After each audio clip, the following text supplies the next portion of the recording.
Halo semuanya, perkenalkan nama saya Sandi Widiantoro dari Prodi Ekonomi dengan NIM 182314037. Pada kesempatan kali ini, izinkan saya untuk mempresentasikan materi mengenai perkembangan perekonomian di Indonesia. Di slide berikutnya itu terdapat topik pembahasan. Terdapat 3 topik pembahasan. Yang pertama itu pertumbuhan ekonomi, lalu yang kedua stabilitas perekonomian, dan yang ketiga ketenagakerjaan. Yang pertama itu ada pertumbuhan ekonomi. Pertumbuhan ekonomi didefinisikan sebagai ukuran kinerja perekonomian makro suatu negara untuk mengetahui tingkat kesejahteraan ekonomi warga negaranya. Di slide berikutnya terdapat indikator pertumbuhan ekonomi. Yang pertama ada persentase pertumbuhan total PDB. Kedua, persentase pertumbuhan komponen PDB dari sisi produksi atau lapangan usaha. Yang ketiga, persentase pertumbuhan komponen PDB dari sisi pengeluaran. Yang keempat, nilai pendapatan per kapita. Dan yang kelima, proporsi kontribusi pertumbuhan ekonomi spasial. Di slide berikut ini terdapat data dari BPS atau Badan Pusat Statistika, yaitu mengenai pertumbuhan ekonomi Indonesia triwulan ketiga tahun 2019. BPS menginformasikan bahwa ekonomi Indonesia triwulan 3 tahun 2019 dibanding triwulan 3 tahun 2018 tumbuh 5,02%. Pertumbuhan didukung oleh semua lapangan usaha. Lalu pertumbuhan tertinggi dicapai oleh jasa lainnya sebesar 10,72%. Lalu diikuti jasa perusahaan sebesar 10,22%, jasa kesehatan dan kegiatan sosial sebesar 9,19%, dan informasi dan komunikasi sebesar 9,15%. Lalu adapun jika dibandingkan dengan triwulan 2 tahun 2019, menurut Kepala BPS Suharyanto, pertumbuhan ekonomi Indonesia mencapai 3,06%. Ia menjelaskan dari sisi produksi, pertumbuhan tertinggi pada lapangan usaha pengadaan listrik dan gas sebesar 4,94%. Dari sisi pengeluaran, pertumbuhan tertinggi dicapai oleh komponen ekspor barang dan jasa yang meningkat sebesar 10,87%. Kepala BPS juga menyampaikan bahwa struktur perekonomian Indonesia secara spasial pada triwulan 3 tahun 2019 masih didominasi oleh kelompok provinsi di Pulau Jawa yang memberikan kontribusi terhadap PDB sebesar 59,15%.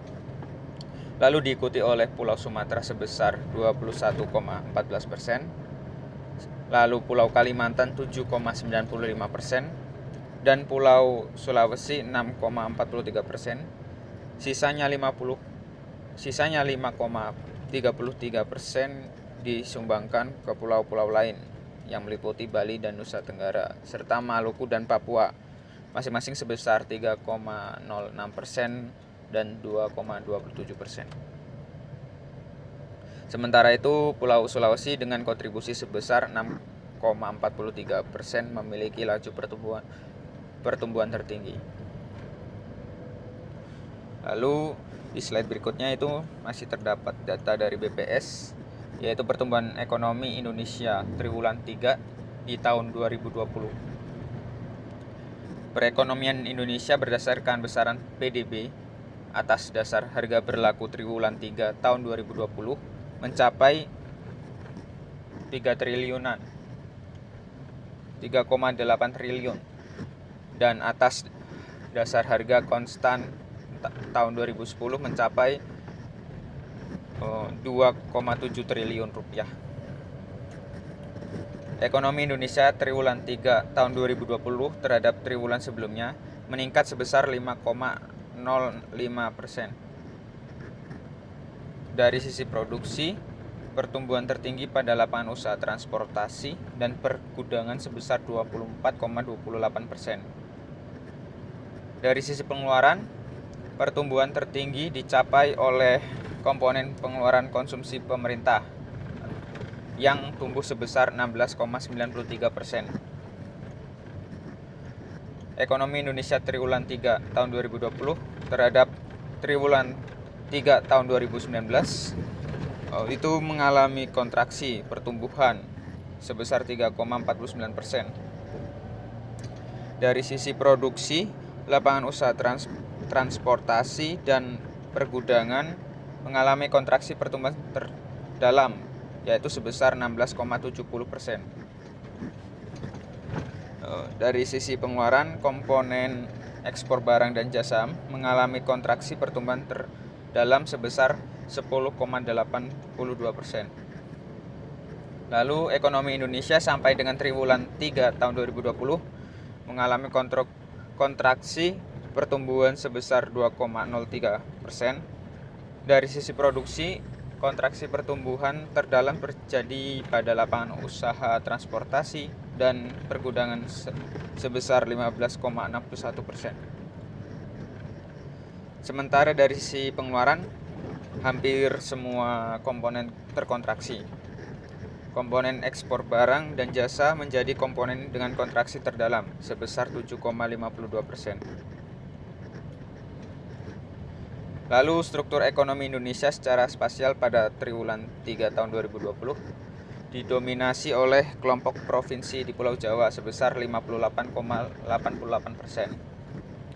Dengan kinerja ekonomi yang mengalami kontraksi pertumbuhan sebesar 4,0%, pertumbuhan ekonomi triwulan 3 tahun 2020 pada seluruh kelompok pulau di Indonesia mengalami kontraksi pertumbuhan. Kelompok provinsi di Pulau Bali dan Nusa Tenggara mengalami kontraksi pertumbuhan terdalam sebesar 6,80%. Sementara itu, kelompok provinsi lainnya yang mengalami kontraksi pertumbuhan antara lain Pulau Kalimantan sebesar 4,23%. Lalu Pulau Sumatera sebesar 2,22%. Lalu Pulau Maluku dan Papua sebesar 1,83%. Serta Pulau Sulawesi sebesar 0,82%.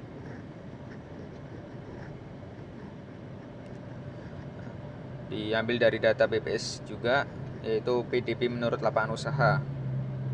Bisa kita lihat pada tahun 2019, yaitu pada pertanian, kehutanan, dan perikanan, itu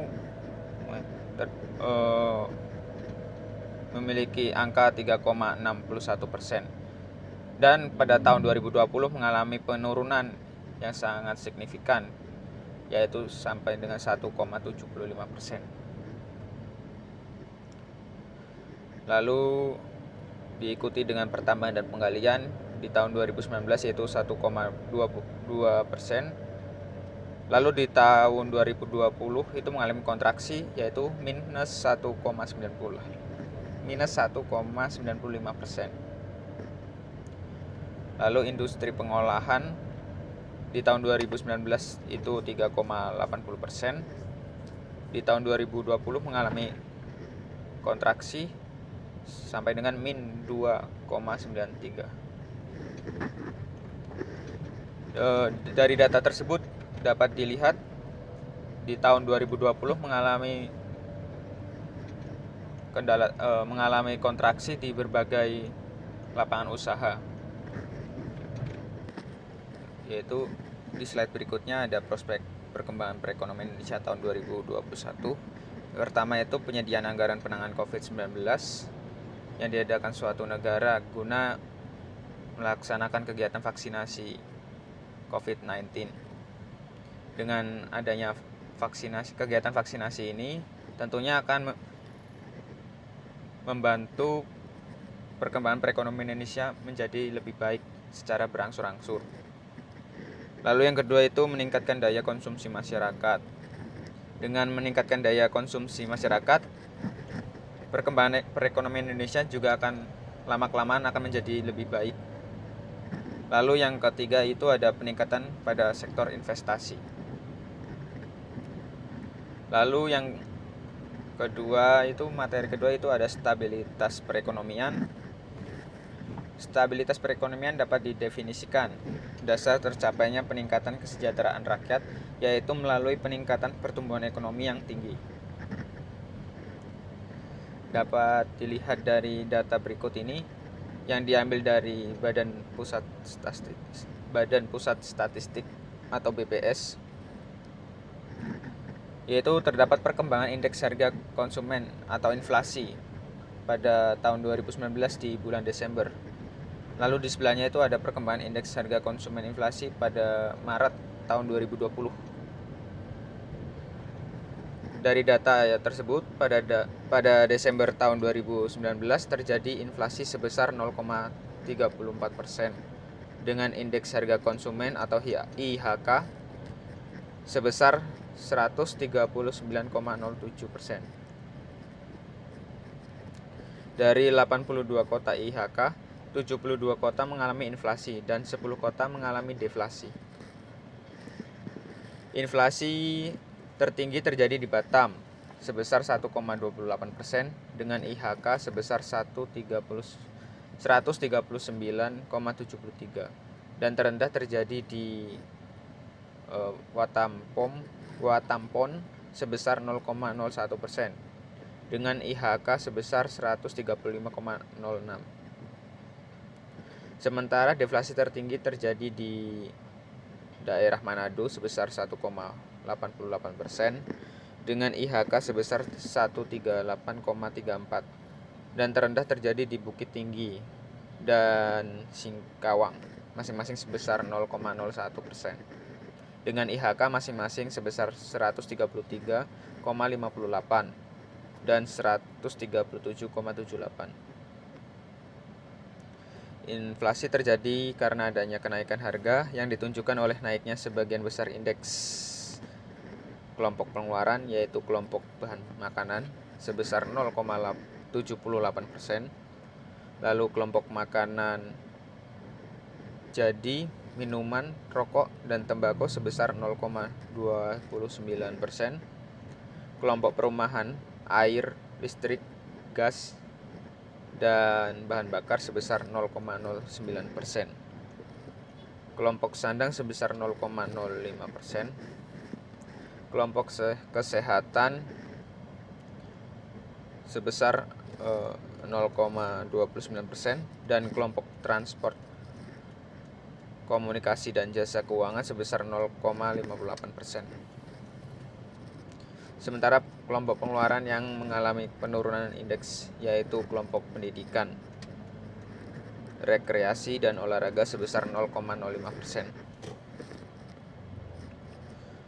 Lalu pada tabel sebelah kanan, pada Maret tahun 2020 terjadi inflasi sebesar 0,10% dengan indeks harga konsumen sebesar 104,72. Dari 90 kota IHK, 43 kota mengalami inflasi dan 47 kota mengalami deflasi. Inflasi tertinggi terdapat di Lokseumawe sebesar 0,64% dengan IHK sebesar 104,20 dan terendah terjadi di Pekanbaru, Surakarta, dan Surabaya masing-masing sebesar 0,01% dengan IHK masing-masing itu sebesar 103,40, 103,76 dan 104,26. Sementara deflasi tertinggi terjadi di Timika sebesar 1,91% dengan IHK sebesar 102,79 dan terendah terjadi di Tangerang sebesar 0,01% dengan IHK sebesar 104,40. Lalu yang di slide berikutnya terdapat prospek stabilitas ekonomi Indonesia tahun 2021. Yang pertama itu ada BI memproyeksikan pertumbuhan ekonomi Indonesia sebesar 4,8% sampai 5,8% pada tahun 2021. Proyeksi ini jauh lebih tinggi dari target yang dipatok pemerintah dalam RAPBN 2021 sebesar 4,5% hingga 5,5%. Lalu yang kedua, Gubernur BI Peri Warjio mengatakan perkiraan pemulihan ekonomi Indonesia semakin baik karena pengaruh stimulus fiskal oleh pemerintah dan kebijakan perbaikan ekonomi global dan kebijakan akomodatif BI. Dan yang ketiga itu ada prospek ekonomi yang membaik di tahun depan didukung oleh perbaikan ekonomi global yang diperkirakan tumbuh positif sekitar 5,4% di tahun depan. Dan tahun ini sebesar 4,9%. Lalu untuk poin yang ketiga, ketenaga kerjaan. Ketenaga kerjaan sendiri didefinisikan segala hal yang berhubungan dengan tenaga kerja pada waktu sebelum, selama, dan sesudah masa kerja. Tenaga kerja itu adalah setiap orang yang mampu melakukan pekerjaan guna menghasilkan barang atau jasa, baik untuk memenuhi kebutuhan sendiri atau masyarakat. Lalu di slide ini terdapat data keadaan ketenaga kerjaan Indonesia di tahun 2019 yaitu bulan Agustus, dan di tahun 2020 juga di bulan Agustus juga. Jumlah angkatan kerja pada Agustus tahun 2020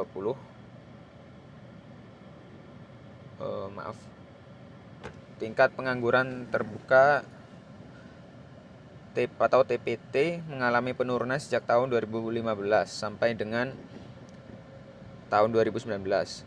Pada Agustus tahun 2019, TPT turun menjadi 5,28% dibandingkan tahun lalu yang sebesar 5,34%.